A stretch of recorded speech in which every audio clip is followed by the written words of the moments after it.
Hello students. तो आज new chapter उसमें से मैट्रिक्स स्टार्ट कर रहे हैं। इसके पहले दो टॉपिक पढ़ा चुके हैं, दो चैप्टर। पहला रिलेशन एंड फंक्शन और इन्वर्स ट्रिगोमेट्री। तो दोनों को अच्छा से बार बार प्रैक्टिस करते रहना। और आज स्टार्ट करेंगे मैट्रिक्स। इसको भी बहुत अच्छा से समझना होगा, बहुत अच्छी तरह से समझाएंगे। ऐसा समझाएंगे कि इसको समझ जाने के बाद, देख लेने के बाद भी इससे कोई क्वेश्चन छूटने वाला नहीं है। इसलिए इसको रिपीट करके और जो पहले क्लास हो गया है उसको डिस्क्रिप्शन लिंक से खोज लेना और देख लेना। तो स्टार्ट करते हैं। तो यहाँ देखो, मैट्रिक्स इतनी इजी चैप्टर है कि जिसको कुछ भी नहीं आता होगा वो केवल ध्यान से सुनेगा तो वो सॉल्व कर सकता है। तो देखो, मैट्रिक्स क्या है? रेक्टेंगुलर एरे, एक सजाने का नियम है, यानी कैसे कैसे लिखा जाता है। तो यहाँ पर देखो बतलाते हैं मैट्रिक्स जो होता है कैसे लिखा जाता है। ये देखो, ये हो गया वो डिटर्मिनेंट्स। अब जब इसको ऐसे ब्रैकेट दे देंगे तो यही हो गया मैट्रिक्स। तो मैट्रिक्स में यहाँ पर एलिमेंट हो गया ए, b, c, d, e, F. इसी तरह से मैट्रिक्स लिखा जाता है, या मैट्रिक्स का ऐसे भी साइन दिया जाता है। तो ज़्यादातर इसी तरह से यूज होता है। अब इसमें मेन जानना है कि मैट्रिक्स जो अरेंज किए उसमें से क्या क्या होता है। तो देखो यहाँ पर ध्यान देना, ये मैट्रिक्स हो गया ए, b, c, d, e, F. ये हो गया मैट्रिक्स। तो इसमें रो या और कॉलम दोनों होता है। तो देखो, ये हॉरिजॉन्टल, ये हो गया फर्स्ट रो, और ये हो गया सेकंड रो, और ये हो गया थर्ड रो। और इस लाइन को फर्स्ट कॉलम और इसको सेकंड कॉलम। बस मैट्रिक्स में केवल रो और कॉलम को पहचान लेने के बाद इसके जितने भी फॉर्मूला आएगा वो सब इजी लगेगा। तो पहले हमको रो और कॉलम समझना था। तो देखो, इस लाइन में जो रहेगा वो इस तरह से जो रहेगा उसको रो, और जो इस तरह से रहेगा उसको कॉलम कहा जाता है। तो इसमें रो कितने हैं? रो कितने हैं? 3। कॉलम कितना है? 2। आगे समझ में। अब यहाँ पर देखो, रो कॉलम समझ गए। तो मैट्रिक्स का ऑर्डर होता है, ऑर्डर ऑफ मैट्रिक्स।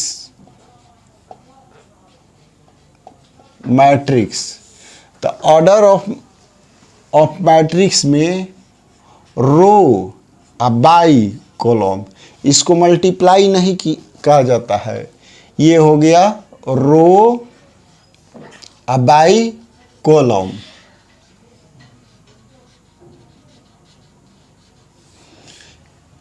जैसे 2/3 मीन्स रो कितने हैं? 2, और कॉलम कितने हैं? 3। अगर ऐसे 3/2 तो रो कितने हैं इसमें? 3, और कॉलम कितने हैं? 2। अब जिसे 2/3 ऑर्डर का लिखना है तो रो कितना होना चाहिए? इस ऑर्डर का मैट्रिक्स लिखना है तो रो कितना है? 2, और कॉलम कितना है? 3। तो उसको लिखेंगे ए, b, c, d, e, f. हो गया। इसमें रो 2 हो गया और कॉलम 3 हो गया। अगर इसी को 3/2 लिखते हैं तो रो कितना होना चाहिए 3, कॉलम 2, तो ए रो कितना है 3, b c d e f हो गया। अच्छा टोटल एलिमेंट कितने हैं तो मल्टीप्लाई कर देंगे। एक और होता है देखो, जैसे मान लो कि कोई मैट्रिक्स का 5 एलिमेंट है, कितने ऑर्डर में हम लिख सकते हैं, तो 1/5 लिख सकते हैं या 5/1 लिख सकते हैं। अगर मान लो कि उस मैट्रिक्स में 6 एलिमेंट है तो इसका ऑर्डर क्या क्या हो सकता है 1/6, 6/1, 2/3 और 3/2, यानी इतना ऑर्डर में हम 6 एलिमेंट को लिख सकते हैं। तो ये मेन था, इसको अच्छा से समझना होगा कि रो क्या है, कॉलम क्या है, ऑर्डर क्या। ऑर्डर पर एकदम एग्जामिनेशन में क्वेश्चन आता है कि कोई मैट्रिक्स दिया है उसका ऑर्डर क्या है। ठीक है, तो इसको इरेज कर देते हैं।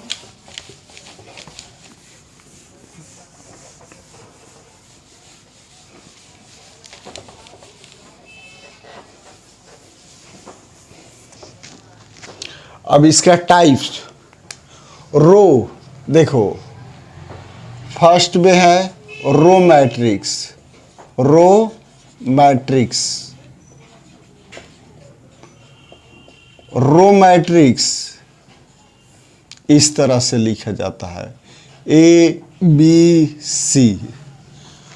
तो इसका रो कितने हैं 1, तो ये होगा 1 अब बाई यहाँ पर कुछ भी हो सकता है 2 लिख दो, 1/3 लिख दो, 1/4 लिख दो। इसका मतलब कि रो कितना होना चाहिए 1 और कॉलम 2 हो, 3 हो, 4 हो, 5 हो, कितना भी हो, इसको रो मैट्रिक्स कहा जाता है। सेकेंड होता है कॉलम मैट्रिक्स,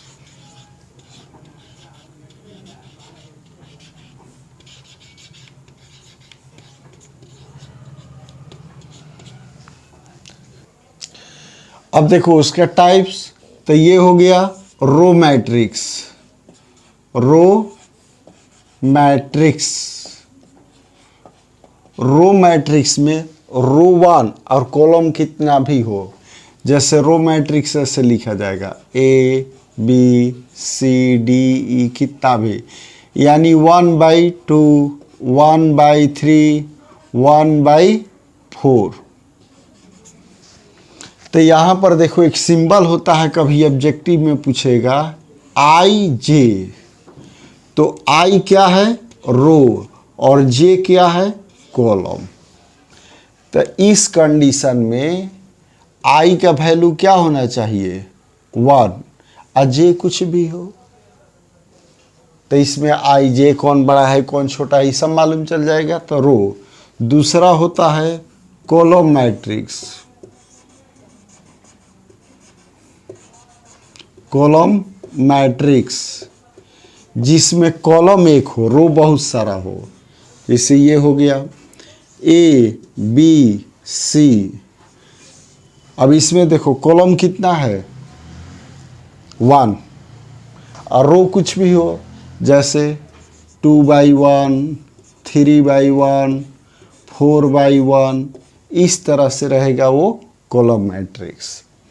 तीसरा देखो जीरो मैट्रिक्स, जिस मैट्रिक्स का ऑल एलिमेंट 0 हो, तो जीरो मैट्रिक्स ऑल एलिमेंट 0 0 0 0, तो ये 2/2 हो गया, 3/3, 3/3 रहेगा। जितना जीरो मैट्रिक्स में ऑल एलिमेंट 0 होता है। क्लियर। अब यहाँ देखो 4 unit matrix, unit matrix, unit matrix में 1 0 0 0 1 0 0 0 1, ये हो गया यूनिट मैट्रिक्स, यानी इसको डायगोनल भी कहा जाता है। तो डायगोनल यहाँ बतला देते हैं। फिफ्थ में हो गया डायगोनल, डायगोनल मैट्रिक्स। तो डायगोनल मैट्रिक्स में a b c d e f g h i, ये हो गया डायगोनल मैट्रिक्स। तो डायगोनल मैट्रिक्स कौन होगा? देखो ये वाला, यानी डायगोनल जिसका 1 हो, ऑल एलिमेंट 0 हो, वो हो गया यूनिट मैट्रिक्स। और डायगोनल, कोई कहेगा कि ये डायगोनल हो सकता है, नहीं हो सकता है। क्यों? यहाँ पर बता देते हैं।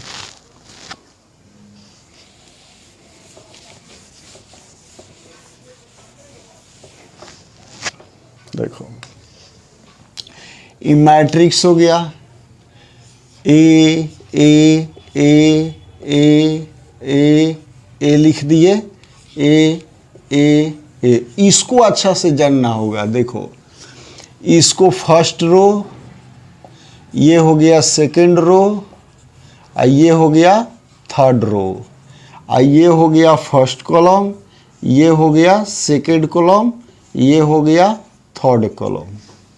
तो यहाँ देखो ये first row first column, first row second column, first row third column, ये फर्स्ट रो थर्ड कॉलम, और ये second row first column, second row second column, second row third column, third row first column, third row second column, third row third column.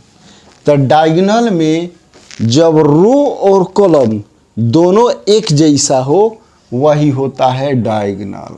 ये होगा diagonal. ये ना कि आयत में रेक्टेंगल में होता था, ये भी डायगोनल बने विकर्ण, ये हो जाएगा नहीं।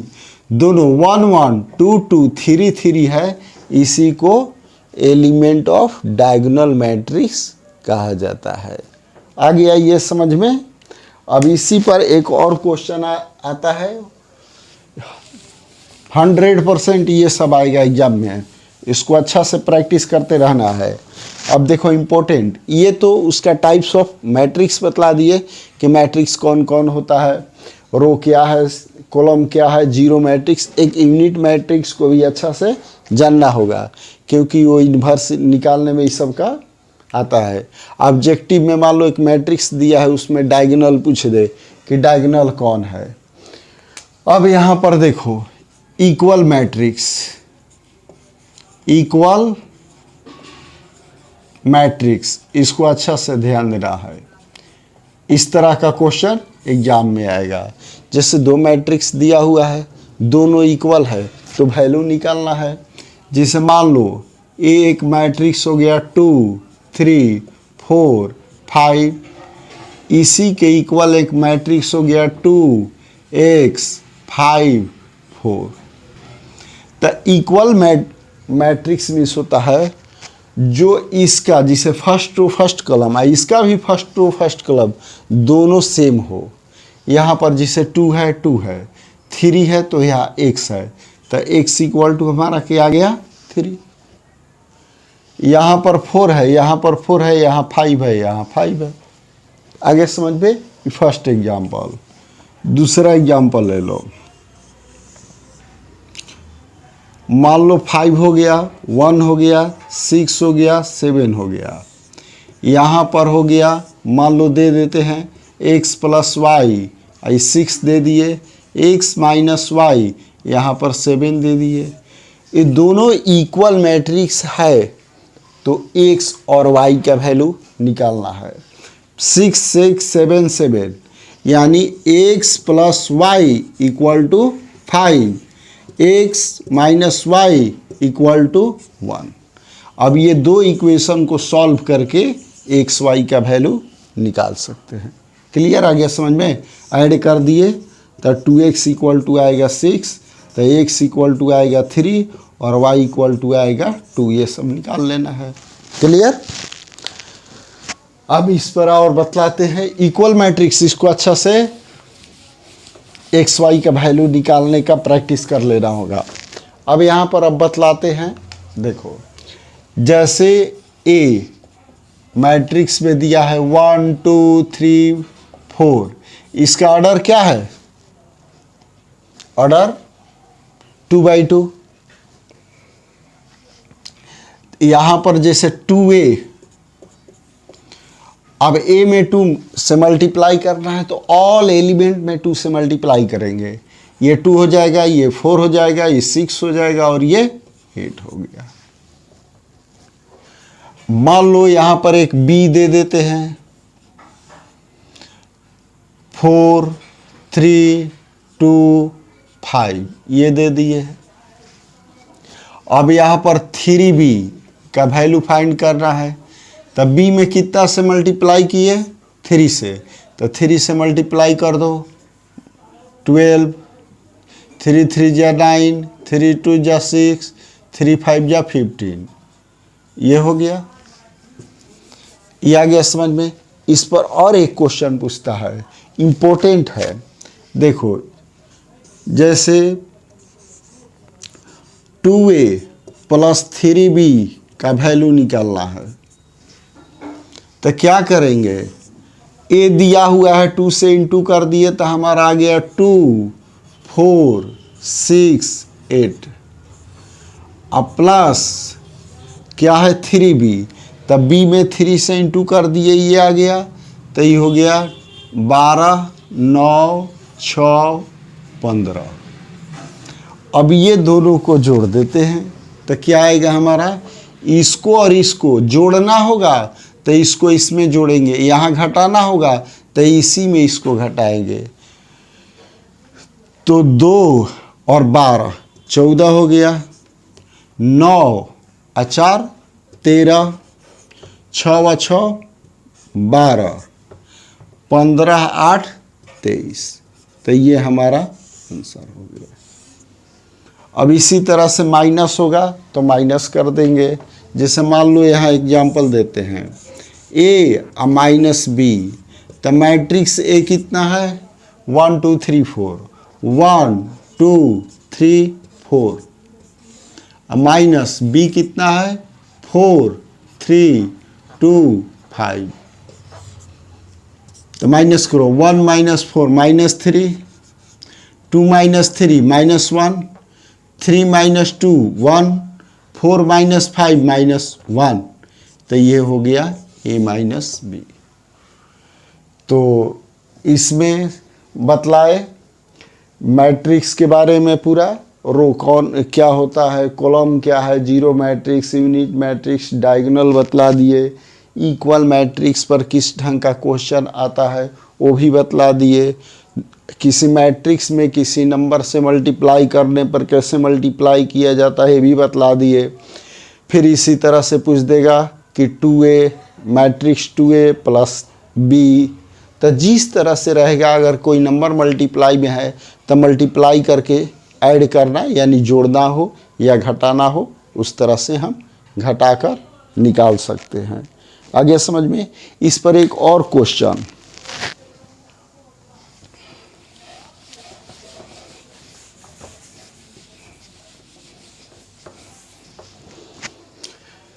जिसे मान लो यहाँ पर मैट्रिक्स A 1 4 3 2 और मैट्रिक्स B 5 2 1 3, तो जैसे मान लो A प्लस B, तो दोनों को ऐड 1 और 5 6, ये भी होगा 6, ये होगा 4 और ये होगा 5। और फिर क्या करेंगे, मान लो a माइनस बी कितना आएगा 1, ये -4 हो जाएगा, ये 2 हो जाएगा, 3 माइनस 1 तो ये 2 हो गया, 2 माइनस 3 -1। अब इस क्वेश्चन में दिया रहेगा, अब यहाँ क्वेश्चन हो गया, जैसे मान लो दो मैट्रिक्स ए और बी या एक्स वाई भी रहेगा। तो जिस तरह से 10th क्लास में लीनियर इक्वेशन दो चर वाले रैखिक समीकरण था, अगर यहाँ पर दिया रहेगा तो इक्वल करके ए और बी निकालेंगे। तो यहाँ पर अगर दोनों मैट्रिक्स को जोड़ देते हैं, ए प्लस बी प्लस ए माइनस बी, तो ये दोनों को ऐड करो, 6 में से 4 घटेगा तो क्या होगा 2। इसमें से ये जोड़ना है तो ये होगा 8, इसको जोड़ दो 6, इसको जोड़ेंगे तो 4, बी और बी कैंसिल। तो यहाँ हो गया 2a, 2a में क्या आ गया 2, 8, 6, 4। अब यहाँ पर a लिखना है तो 1/2 यानी 2 से डिवाइड कर देंगे तो आएगा 1, 4, 3, 2। तो देखो हमारा ये मैट्रिक्स आ गया। अब इसमें a के स्थान पर मैट्रिक्स a रहकर इधर माइनस कर देंगे तो b का निकल जाएगा। तो इतना बतला दिए इस क्लास में, और अगला क्लास में फिर ट्रांसपोज, मल्टीप्लिकेशन ये सब के बारे में बतलाएंगे। ओके।